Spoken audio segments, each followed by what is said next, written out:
오늘 하나님의 말씀은 에베소서 6장 1절부터 4절까지의 말씀입니다.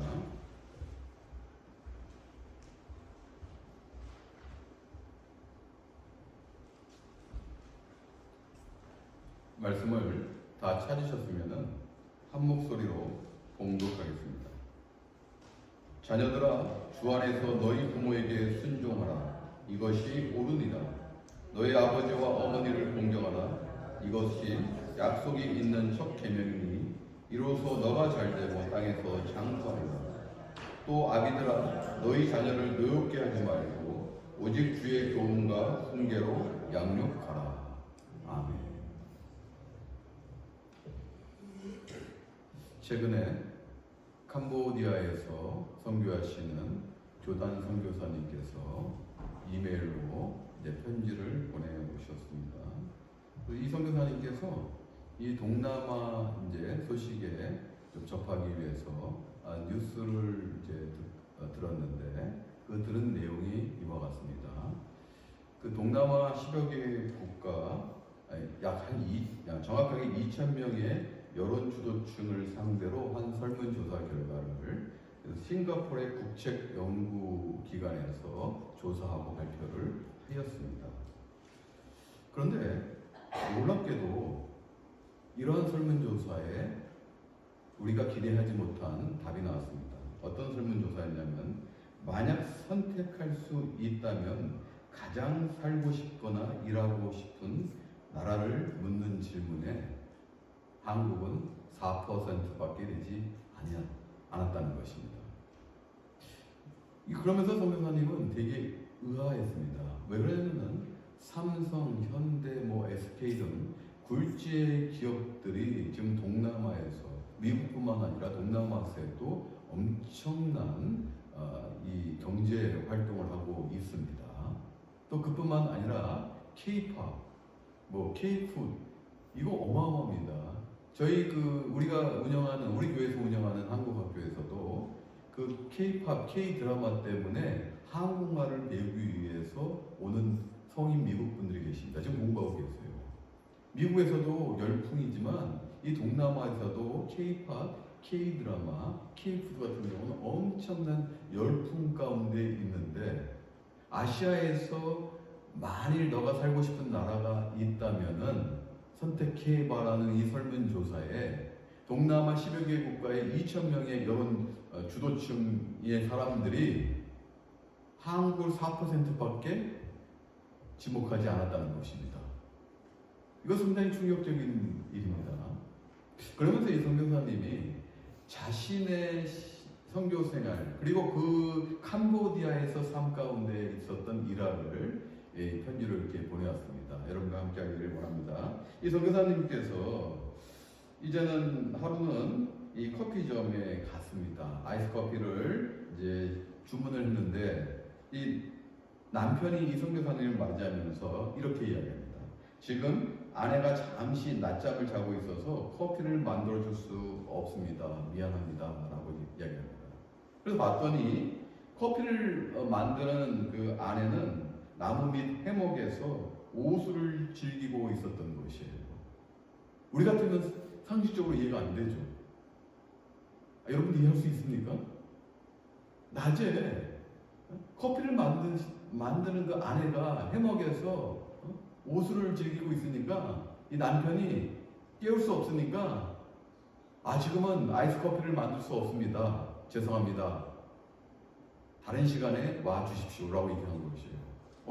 우리의 상식으로 보면은 엄청난 충격입니다. 또 우리 교단 선교사님과 함께한 또 다른 교단 선교사님께서 시장에서 오토바이에서 내리다 그만 긴 바지가 의자에 걸렸어요. 그 선교사님의 머리가 진흙바닥에 부딪히게 됐어요.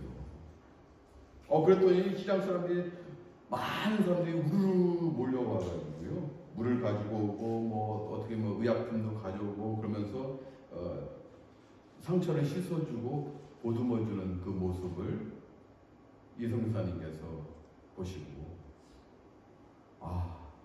이것이 우리와 크게 다른 점이 있구나라는 것을 그리고 그곳에서는 인사가 바쁘시죠? 우리도 인사할 때 어떻게 합니까? 안녕하세요. 어디 잘 지내셨어요? 그동안 바쁘시죠? 한국 가니까 이런 인사 많이 해요. 아유, 요즘 참 바쁘시죠? 이게 어느 날 우리도 모르게 하는 인사가 됐어요. 근데 캄보디아에서는 밥은 드셨나요? 이렇게 인사를 한답니다. 그런데 여러분, 이거 어서 기억나지 않습니까? 우리 어릴 때 어르신들에게 상대방이 할 때 진지 드셨습니까? 진지는 밥 드셨어요의 공손한 표현 아닙니까? 우리 어릴 때 그런 표현 많이 썼어요. 그러나 오늘날 우리는 진지 드셨습니까? 밥은 드셨나요? 라고 인사하지 않습니다. 그런데 캄보디아에서는 밥은 드셨나요? 라는 인사를 아직도 하고 있다는 거예요. 이것이 우리와 다른다는 것입니다. 우리의 인식 속에는 예전에 이 사회 공동체에 가족이라는 중핵적인 가치관이 있었어요. 가족의 개념이 사회를 지배하던 시절이 있었습니다.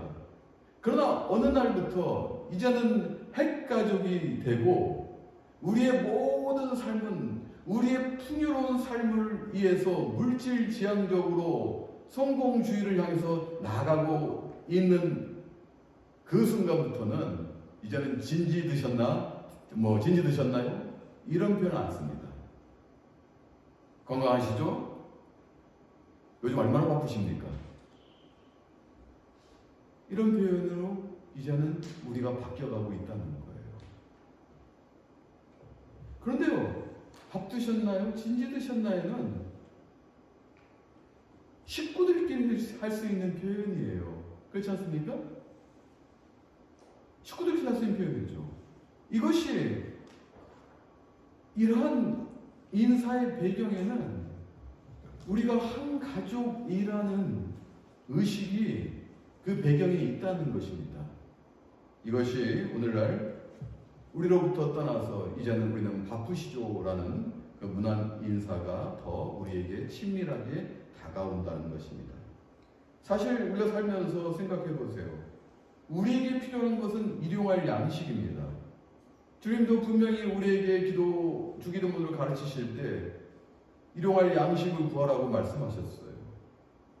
주님께서 일용할 양식을 주지 않으면 오늘의 양식이 없으면 우리는 못 삽니다. 우리는 오늘 먹을 일용할 양식이 필요하고 내일은 내일 또 우리는 일용할 양식이 필요한 거예요. 그러나 우리는 너무 많은 것을 생각하고 살아요.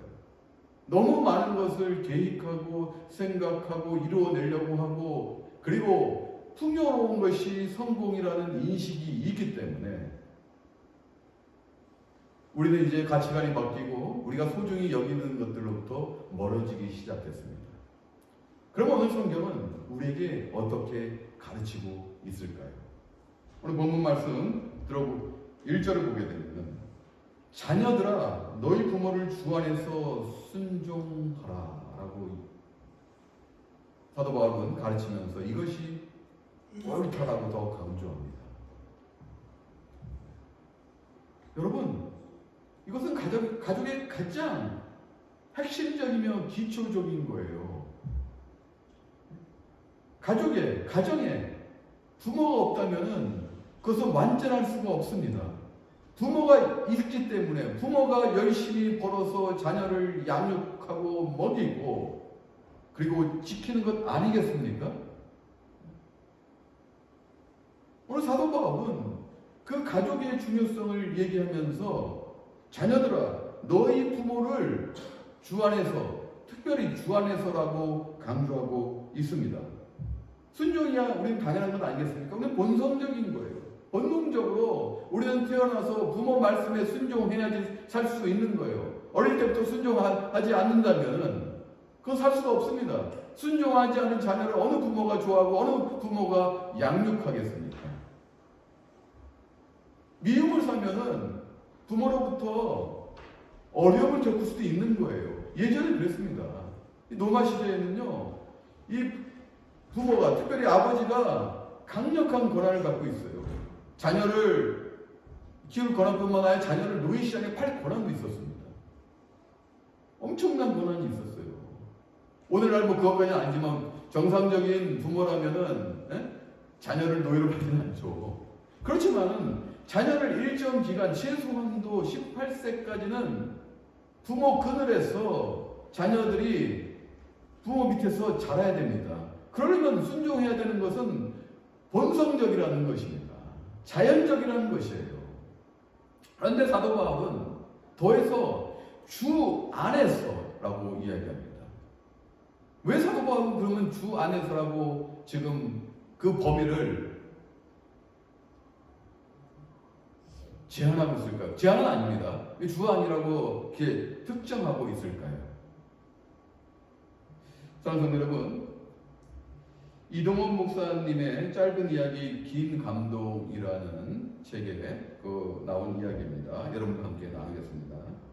오래전에 크리스마스를 앞둔 12월 어느 날 구소련에 속해 있던 그 아르메니아이죠. 그곳에서 대지진이 일어났습니다. 그 당시 지진으로 인하여서 무려 5만 5천 명이나 사망했던 굉장한 참사였습니다. 그때 9층 아파트가 무너지면서 이 철근과 콘크리트 밑에 이제 약 삼각형 정도의 공간이 작게 생겼습니다. 무너지면서 이제 철근과 콘크리트가 이렇게 맞물리면서 작은 삼각형 정도의 공간이 생겼는데 그곳에 어머니와 딸이 가까스로 목숨을 유지하며 사람들의 구조만을 기다리고 있었습니다. 수잔나라는 어머니는 4살 먹은 가야나라는 딸과 함께 그 작은 틈새 속에서 겨우 숨을 쉬고 있었습니다. 구조의 손길을 받지 못한 채 시간이 계속 흘러가고 있었습니다. 하루, 이틀, 사흘 시간은 흘러가는데 먹을 것, 특별히 마실 것이 없었습니다.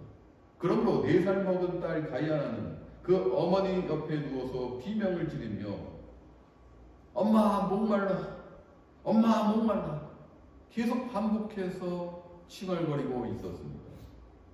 그러나 가까스로 몸을 지탱하고 있던 어머니로서는 딸을 도와줄 방법이 없었어요. 그때 갑자기 어머니의 머릿속에 텔레비전에서 보았던 어떤 광경 하나가 생각났습니다. 조난당한 사람들이 먹을 것, 마실 것 이런 것들이 없을 때 피를 나누어 마시던 광경이 문득 생각났던 것이에요. 그때부터 어머니는 깜깜한 어둠 속에서 주변을 손으로 더듬기 시작했습니다. 어머니는 바닥을 더듬다가 깨어진 유리 조각을 발견하고는 지체 없이 그 유리 조각을 들어서 자기의 팔목을 긋기 시작했습니다. 그리고 딸 옆으로 가까이 가서 자기의 그 팔목에서 흐르는 피를 자기가 사랑하는 딸 가야나의 입술에 떨어뜨려 주었습니다. 어머니는 엄마 나 목말라 라는 목소리가 터져 나올 때마다 유리 조각으로 더 힘껏 팔목을 그어서 자신의 피를 사랑하는 딸의 목에 흘러 넣었습니다. 그렇게 2주일이 지나고 그들은 극적으로 사람들에게 발견되어 구조되었습니다. 그 4살 난 딸 가야나는 그 어머니의 희생 그리고 어머니의 피 흘림 때문에 살아났습니다. 딸에게 있어서 어머니의 피는 유일한 희망이었습니다. 사랑하는 성도 여러분, 우리는 어떤 피로 살고 있나요?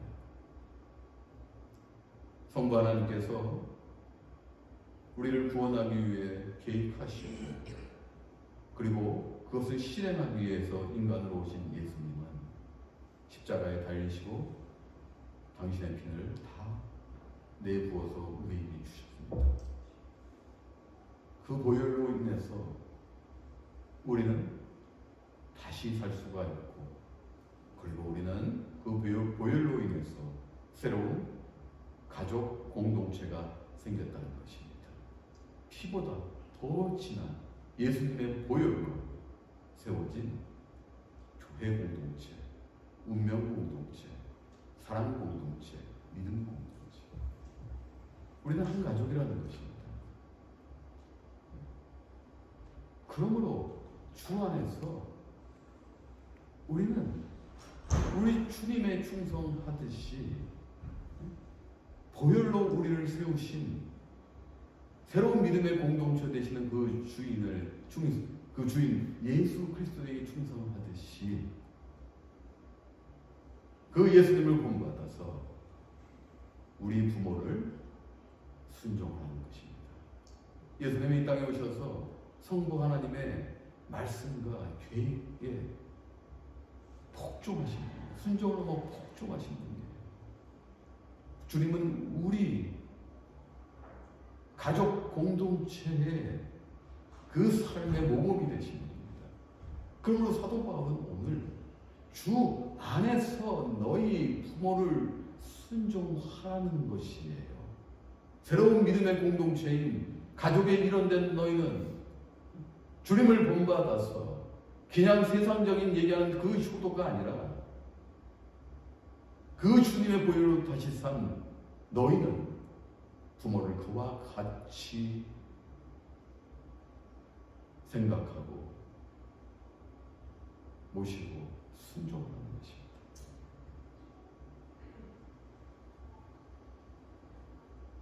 주님은 새 언약과 새 질서의 창조자십니다. 우리는 에덴 동산에서 파괴된 본성이 분명히 남아 있습니다. 그런데 주님께서 십자가에서 그 문제를 다 해결하심으로 인해서 우리는 새로 산 영혼들입니다. 그러므로 이제는 우리는 부모를 볼 때 세상적인 관점이 아니라 주님의 관점에서 이제는 바라보며 부모를 귀히 여길 수 있다는 것입니다. 이것이 신앙의 모습이에요. 또 계속해서 사도 바울은 2절에서 너의 아버지와 어머니를 공경하라. 이것은 약속이 있는 첫 계명이니 3절 계속해서 이로써 너가 잘되고 땅에서 장수하리라 라고 성경 말씀을 인용해서 우리에게 권면합니다. 그런 성도 여러분, 하나님께서 구약시대에 선택한 백성인 이스라엘 백성에게 주신 말씀은 613가지입니다. 그 중에서 뭐뭐 하지 말라는 소극적인 말씀 365가지가 있고요. 뭐뭐 하라는 적극적인 말씀은 248가지가 있습니다. 그런데요, 그 말씀을 대표하는 것이 오늘날 십계명입니다. 그 십계명은 하나님께서 그 언약 백성들을 위해 시내산에서 모세에게 주신 말씀이에요. 모세에게 주신 말씀인데 두 돌판에 새겨진 말씀이 십계명입니다. 근데 흔히들 우리는 이렇게 분류합니다. 여러분 1계명부터 4계명까지는 누구에 관한 법입니까? 우리가 그래도 10계명 정도는 알아야 돼요. 네? 나 이외에 다른 신을 섬기지 말라. 하나님께서 말씀하셨잖아요. 두 번째, 우상을 숭배하지 말라. 그리고 하나님의 이름을 망령되이 부르지 말라. 이 세 번째 3계명이죠. 그 다음에 네 번째 계명이 뭡니까? 안식일을 거룩히 구별하여 지켜라. 이거 중요한 겁니다. 이게 하나님에 관한 법이에요.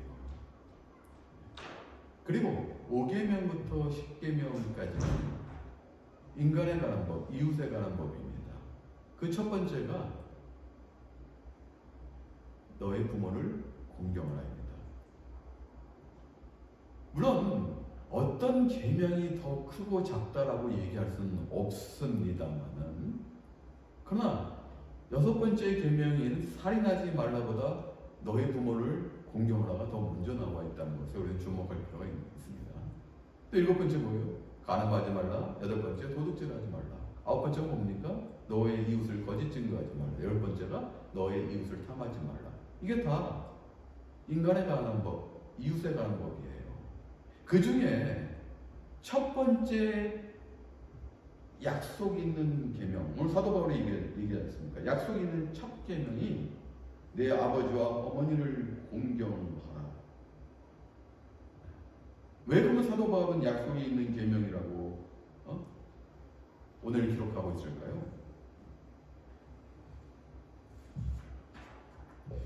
신명기 5장 16절을 보면 너는 너희 하나님 여호와께서 명령한 대로 너희 부모를 공경하라. 그리하면 너희 하나님 여호와가 너에게 준 땅에서 너희 생명이 길고 복을 누리리라.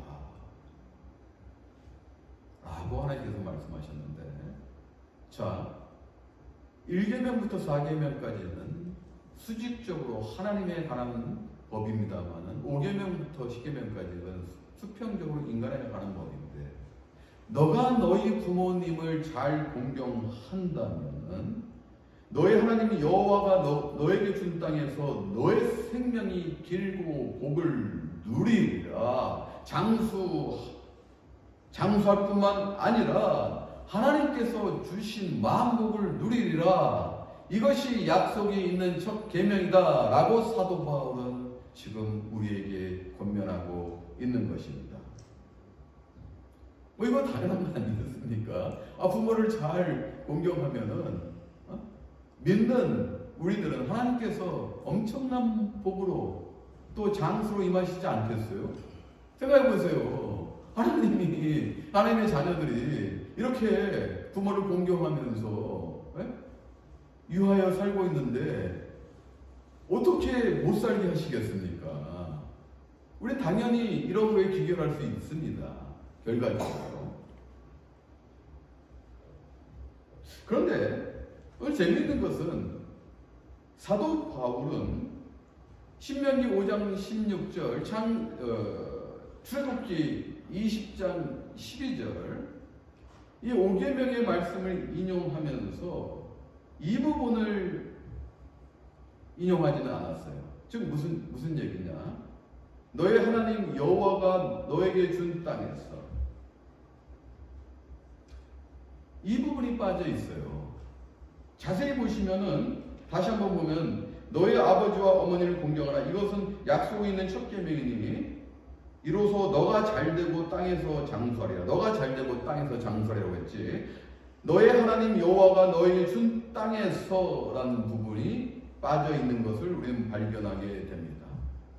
이 말씀은 당시에 구약시대에 선택한 백성인 유대인에게만 국한한 것이 아닙니다. 이 말씀이 빠짐으로 인해서 이 말씀은 예수 그리스도를 믿고 세운 가족 공동체, 믿음 공동체의 구성원이 된 우리에게까지 확장되고 있는 것을 알 수가 있습니다.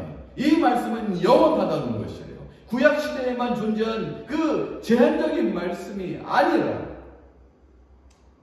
영원히 이 말씀은 하나님의 언약의 말씀으로 완성되리라는 것을 예수 그리스도를 믿는 모두에게 완성되리라는 것을 지금 사도 바울은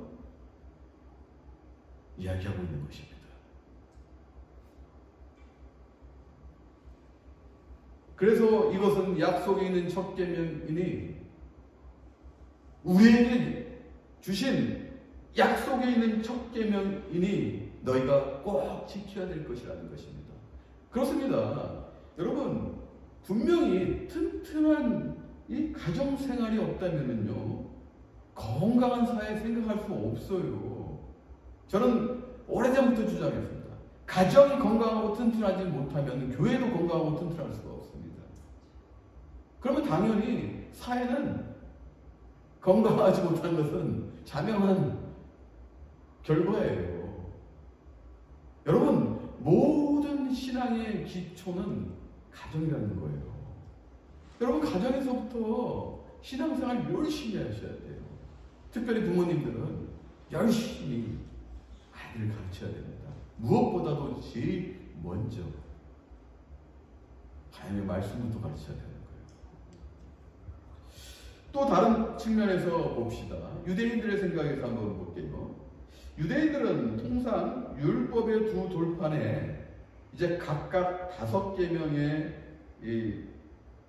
기록되어 있다고 강조합니다. 다시 말씀드리면은 이제 하나님께서 시내산에서 모세에게 두 증거판, 그러니까 두 돌판으로 하나님의 말씀을 기록하여 모세에게 줍니다.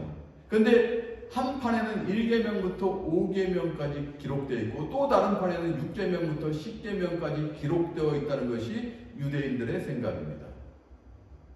그러면은 자, 1계명부터 4계명까지는 하나님에 관한 법인데 그런데 너희 부모를 공경하라가 여기에 들어와 있다는 거예요.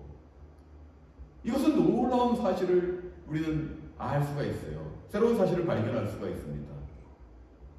너희 부모를 공경한다는 것은 즉 하나님을 공경한다는 것을 의미하는 것이에요.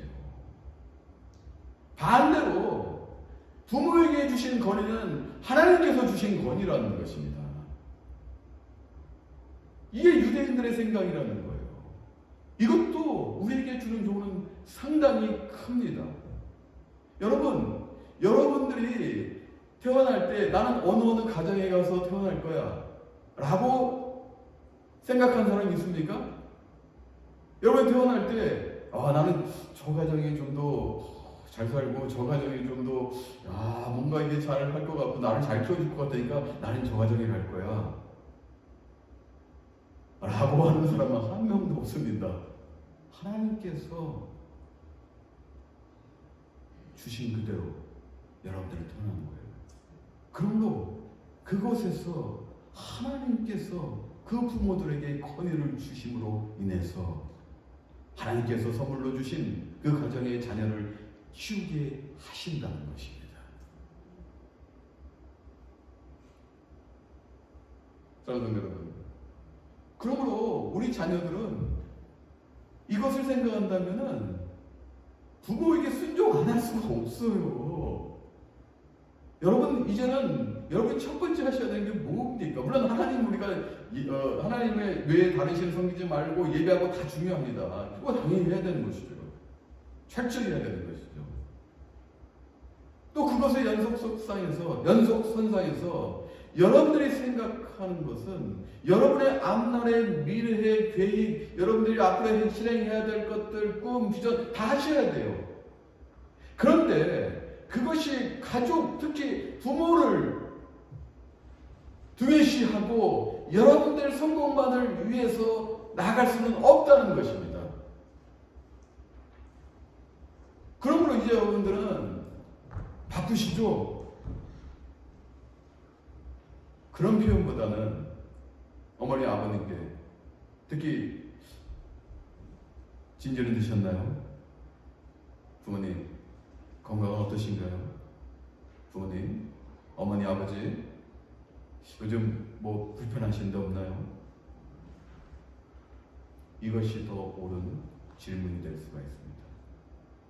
여러분들 생각을 바꾸지 않으면 사고도 못 바꿔요. 사고는 생각에서 나옵니다. 여러분들이 바쁘시죠? 여러분들의 일상을 바쁘게만 살아간다면, 여러분들이 성공에, 풍요로운 물질에, 좋은 환경에만 매달려 있다면 결코 부모를 바라볼 수가 없습니다.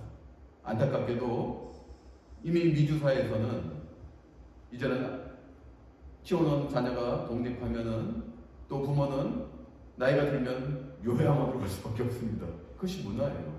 한국도 그렇게 가고 있어요. 물론 우리가 이 변하는 이 세상 속에서 우리가 적응도 필요합니다. 어쩔 수 없이 우리 요양원 가야 될 때가 있어요. 그렇지만요, 여러분들이 잊지 말아야 될 것은 그 시스템에 동화되고 그 적응하는 것이 아니라 어떻게 하나님께서 가족을 세우시고 가족 구성원을 이끄시는지 이것을 마음에 담지 못한다면